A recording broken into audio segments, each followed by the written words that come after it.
Кыргызстанда онлайн билим берүүгө өтүү башка өлкөлөрдөгүдөй эле бул март айында башталды. 4 чейрек бул COVID-19 илдетинин пандемиясынан улам толугу менен аралыктан окутуу болду. Кыргызстанда мектептер, жогорку окуу жайлар, колледждер, толук эмес орто мектептер баардыгы онлайн окутууга жапа-тырмак киришишти. Бирок бул 4 чейректе көптөгөн катачылыктар болду.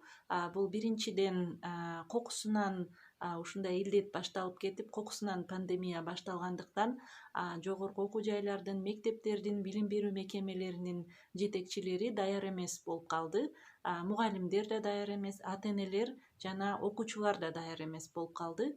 Экинчиден, буга чейин эле өзгөчө жогорку окуу жайлар ошо онлайн окутуу, аралыктан окутуу маселелерине көңүл буруп, атайын ушундай бөлүмдөрдү ачып даярданыш керек болчу. Бул интернет коммуникация технологияларынын өнүгүүсү менен акыркы 20 жылдын ичинде дүйнө жүзүндөгү башка билим берүү мекемелери атайын даярдыктарды көрүшкөн, онлайн билим берүүнү башташкан, ал ресурстарды, платформаларды иштеп чыгышкан. Ошондуктан аларга оңой болду десек болот. Мисалы, Кыргызстанда кээ бир жогорку окуу жайлардын Moodle системалары, электрондук курс системалары, электрондук китептер, окуу куралдары, кээ бир сабактардын видео сабактары бар болчу. Ошондуктан аларга бир аз оңой болду десем болот. Ал эми бул башталгыч жана орто мектептерге абдан кыйын болду.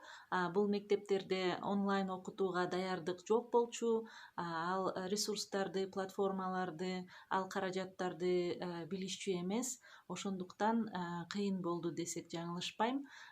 Колдо бар каражаттарды колдонууга аракет кылышты. WhatsApp аркылуу, Zoom аркылуу, Google Classroom аркылуу сабак бергенге өтүштү, бирок ал сабактар натыйжасыз болду десем жаңылышпайм. Ошондой эле теле берүү, телевидение сыналгыны колдонуп башташты, сыналгы аркылуу сабактарды өтүп башташты. Бирок бул WhatsApp аркылуу, сыналгы аркылуу сабак өтүүнүн эң чоң кемчилиги бул фидбек деп коебуз да, мындай кайтарым байланыштын жоктугу. Кайтарым байланыш болбогондуктан студенттер суроосу болсо сурай албайт, түшүнбөгөн жерин сурай албайт. Тапшырмаларды аткарганда дагы ушу кайтарым байланыш жоктугунан мугалим менен окуучу ортосунда коммуникация, байланыш жок болгондуктан ал сабакты, ал жаңы өтүлгөн теманы түшүнбөй калат. Ошондуктан бул видео сабактар дагы YouTube'га чыгарылган. 15-20 мүнөттүк ошо видео сабактарды чыгарып, мына биз онлайн сабак өтүп атабыз, же WhatsApp аркылуу тапшырмаларды жиберип коюп, лекцияларды жиберип коюп, мына биз сабак өтүп атабыз, же PowerPoint презентацияларды жиберип коюп, окугула деп өздөрүнө берип койду да. Бул деген онлайн сабак окутуу эмес. Онлайн сабак окутууда сөзсүз синхрондук жана асинхрондук окутуу методикасы, усулу колдонулат.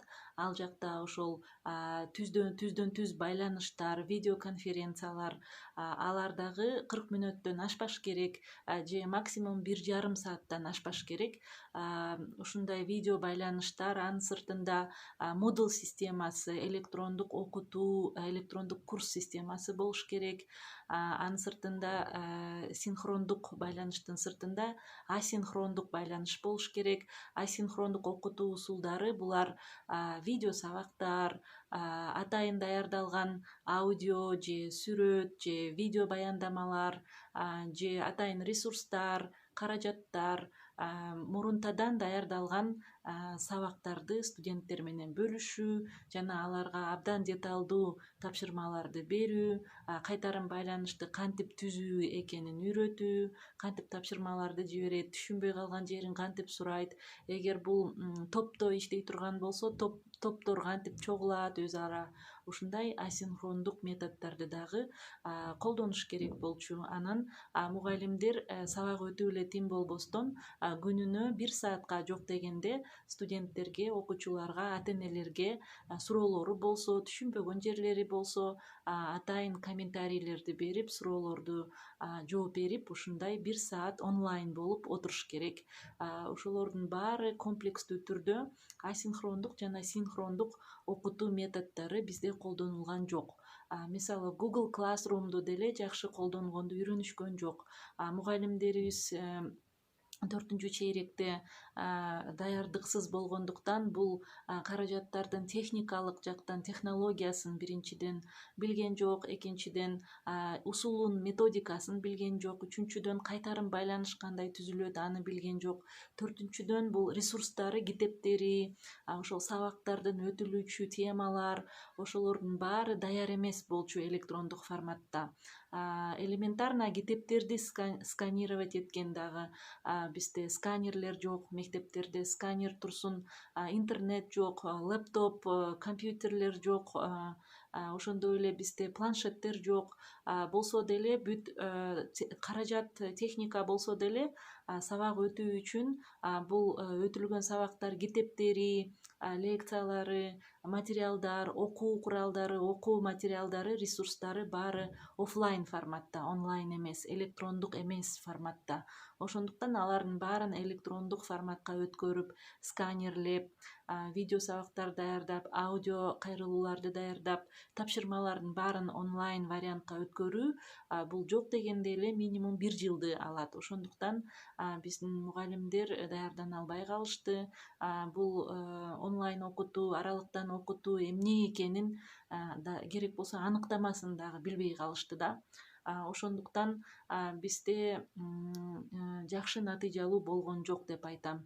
Эми ушул 4-чейректен кандай сабактарды алсак болот, кетирген катарчылыктардан кандай сабактарды алсак болот? Жаңы окуу жылы мына кирип келди, босогодо 1 ай калды. 1 айда эмнени үйрөнө алышат? Буга чейин июнь, июль, август 3 ай бар болчу. Ушул 3 айда эмне жасашты? Мугалимдерди окутуу керек, тренингтерден өткөрүү керек.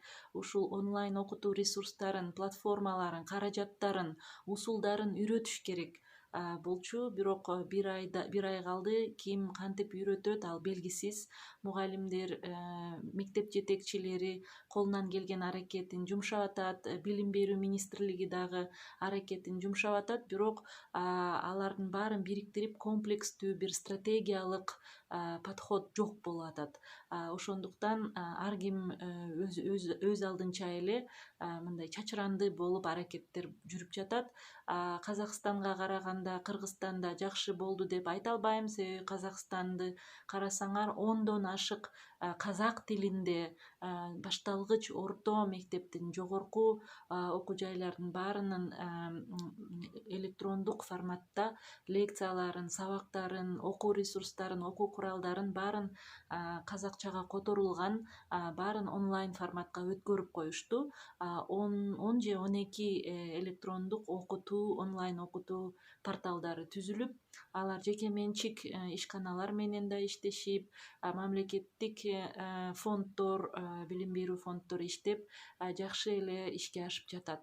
Дүйнө жүзүндө, Европада, Америка, Канадада мугалимдер азыр күзүндө кантип кайра мектеп ачылат, кантип окуу процесси башталат, биз даяр эмеспиз, биз ушу онлайн окутуу каражаттарын, ресурстарын, методикаларын үйрөнө элекпиз толугу менен, канткенде биз натыйжалуу сабак өтө алабыз деп алар аябай бул маселени көтөрүп, балким сентябрда эмес, ноябрь, октябрга жылдырасыңар деп суранып жатышат. Ошондуктан бул дүйнө жүзүндө деле бул маселе абдан көп. Ошол эле Германия, ошол эле Европа, Канада, Америкада мугалимдердин баары аракеттенип күнү түнү иштеп, дем алыш күнү жок, ушу онлайн ресурстарды үйрөнүү боюнча атайын программа иштелип чыгып, окутуу, тренингтерден өткөрүп жатышат. Мектеп жетекчилери дагы аябай жакшы иштеп жатышат. Бизде эмне болуп атат? Бизде Кыргызстанда ошо онлайн окутуу боюнча атайын бир стратегия иштеп чыгыш керек болчу. Дүйнө жүзүнүн тажрыйбасын эске алып, Кыргызстанга керектүү модельди тандап, Кыргызстанга керектүү механизмдерди иштеп чыгып, билим берүү мекемелеринин жетекчилерин, мугалимдерин, усулчуларды, методисттерди, ата энелерди жана окуучуларды үйрөтүш керек болчу мына 3 айдын ичинде. Бул иш чара жүрүп жатабы, жүрүп жатпайбы көрүп жатасыздар. Дагы деле кеңешчи топ түзүлүп, дагы деле кеңешип отурушат. Кеңешип бүтө элек. Ал качан бүтөт, аны качан ишке ашырат белгисиз. Ошондуктан бизге эң чоң сабак, эң чоң кемчиликтерден ала турчу сабак ушул баарыңыздар көрдүңүздөр кандай натыйжасыз болду 4 чейректе.